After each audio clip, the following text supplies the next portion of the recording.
सावन के अंतिम सोमवार के दिन पड़े ये व्रत कथा वैवाहिक जीवन में नहीं आएगी बाधा। सावन के सोमवार के दिन यह व्रत कथा बेहद पौराणिक और खास मानी गई है। मान्यता है कि इस व्रत कथा के बिना सोमवार का व्रत अधूरा रहता है, क्योंकि इस कथा का पाठ करना उत्तम माना गया है। इस कथा के पाठ से भोलेनाथ जल्दी प्रसन्न होते हैं और लोगों की मनोकामनाएं भी पूरी करते हैं। सावन के 5वें सोमवार के दिन सुहागिन महिलाओं तथा कुंवारी कन्याओं के लिए सोमवार का व्रत बहुत ही फलदायी और शुभ माना गया है।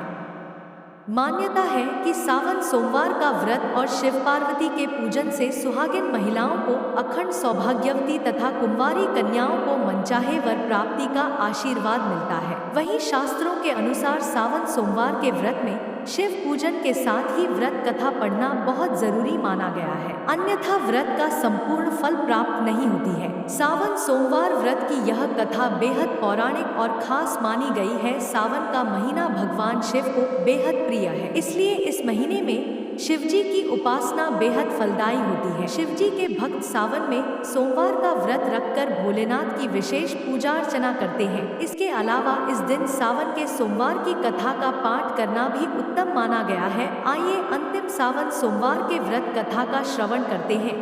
एक बार भोलेनाथ माता पार्वती के साथ धरती पर भ्रमण करने की इच्छा से आए और अति रमणीक नगरी के मंदिर में निवास करने लगे। एक समय माता पार्वती और भगवान भोलेनाथ एक खेल चौसर खेलने लगे। उसी समय मंदिर का पुजारी ब्राह्मण मंदिर में पूजा करने आया। माता पार्वती ने पुजारी से प्रश्न किया, पुजारी जी बताओ, इस बाजी में हम दोनों में से कौन जीतेगा? ब्राह्मण बिना विचारे जल्दी से बोल उठा कि महादेव की जीत होगी।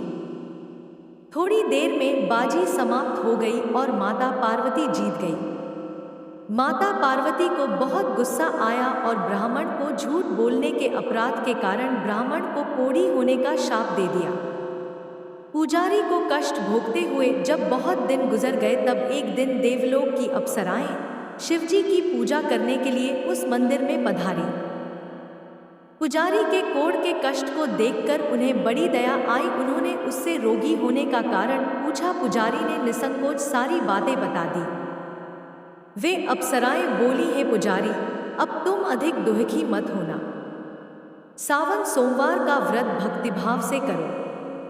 अप्सराओं ने पुजारी को विधि बताते हुए कहा कि सोमवार को भक्ति भाव से व्रत करो, साफ वस्त्र पहनो, संध्या व उपासना के बाद आधा सेर गेहूं का आटा लो और उसके 3 भाग कर लो। घी, गुड़, दीप, नैवेद्य, पूंगी फल, बेलपत्र, जनेऊ जोड़ा, चंदन, अक्षत पुष्पादि से प्रदोष काल में भगवान शिव की पूजा करो। उसके बाद 3 भागों में से 1 भाग शिवजी को अर्पण करो। बाकी 2 शिवजी का प्रसाद समझकर उपस्थित लोगों में बांट दो और आप भी प्रसाद समझकर खाओ। इस विधि से 16 सोमवार व्रत रखो। 17वें सोमवार को 5 सेर पवित्र गेहूं के आटे की बाटी बनाओ, उसमें घी और गुड़ मिलाकर चूरमा बनाओ। भगवान भोलेनाथ को भोग लगाकर उपस्थित भक्तों में बांट दो। इसके बाद कुटुंब सहित प्रसाद लो तो शिवजी की कृपा से उसकी सभी मनोकामनाएं पूरी हो जाती हैं। ऐसा कहकर अप्सराएं स्वर्ग को चली गईं। ब्राह्मण ने यथाविधि षोडश सोमवार व्रत किया तथा भगवान शिव की कृपा से रोग से मुक्ति पाकर आनंद से रहने लगा। दोबारा मंदिर में आए शिव पार्वती। जब कुछ दिन बाद शिवजी और पार्वती जी उस मंदिर में पुनः पधारे। ब्राह्मण को निरोग देखकर पार्वती जी ने ब्राह्मण से रोग से मुक्त होने का उपाय पूछा। ब्राह्मण ने 16 सोमवार व्रत कथा सुनाई। पार्वती जी बहुत प्रसन्न हुई। ब्राह्मण से व्रत विधि पूछकर स्वयं भी व्रत करने के लिए तैयार हो गई। व्रत करने के बाद उनकी मनोकामना पूरी हुई और उनके रूठे बेटे स्वामी कार्तिकेय स्वयं माता के आज्ञाकारी बने। कार्तिकेय को अपना यह विचार परिवर्तन का रहस्य जानने की इच्छा हुई। वे माता से बोले, हे माता, आपने ऐसा कौन सा उपाय किया जिससे मेरा मन आपकी ओर आकर्षित हो गया? पार्वती जी ने वही षोडश सोमवार व्रत कथा की कथा उनको सुना दी। कार्तिकेय ने भी किया था व्रत। कार्तिकेय जी ने कहा, इस व्रत को मैं भी करूंगा, क्योंकि मेरा प्रिय मित्र ब्राह्मण बहुत दुखी दिल से परदेश गया है। मेरी मिलने की बहुत इच्छा है। कार्तिकेय जी ने भी इस व्रत को किया और उनका प्यारा मित्र मिल गया।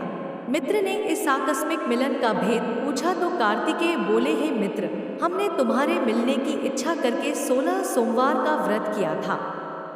अब तो ब्राह्मण मित्र को अपने विवाह की बड़ी चिंता हुई। उसने कार्तिकेय जी से व्रत की विधि क्या है और यथाविधि व्रत किया। व्रत के प्रभाव से जब वह किसी कार्य से विदेश गया तो वहां के राजा की लड़की का स्वयंवर था। राजा ने प्रण किया था कि जिस राजकुमार के गले में सब प्रकार से श्रृंगारित हथिनी माला डालेगी, मैं उसी के साथ अपनी प्यारी बेटी का विवाह कर दूंगा। शिवजी की कृपा से वह ब्राह्मण भी उस स्वयंवर को देखने की इच्छा से राज्यसभा में एक ओर जाकर बैठ गया। नियत समय पर हथिनी आई और उसने जयमाला उस ब्राह्मण के गले में डाल दी। राजा ने अपनी प्रतिज्ञा के अनुसार बड़ी धूमधाम से अपनी कन्या का विवाह उस ब्राह्मण के साथ कर दिया और ब्राह्मण को बहुत सा धन व सम्मान देकर संतुष्ट किया। ब्राह्मण सुंदर राजकन्या पाकर सुख से जीवन व्यतीत करने लगा।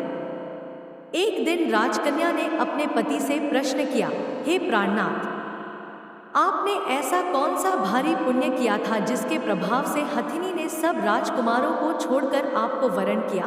ब्राह्मण बोला, हे प्राणप्रिय, मैंने अपने मित्र कार्तिकेय जी के कथनानुसार 16 सोमवार का व्रत किया था, जिसके प्रभाव से मुझे तुम जैसी रूपवान पत्नी की प्राप्ति हुई है। दोस्तों, वीडियो अच्छी लगी तो एक लाइक और सब्सक्राइब जरूर करें।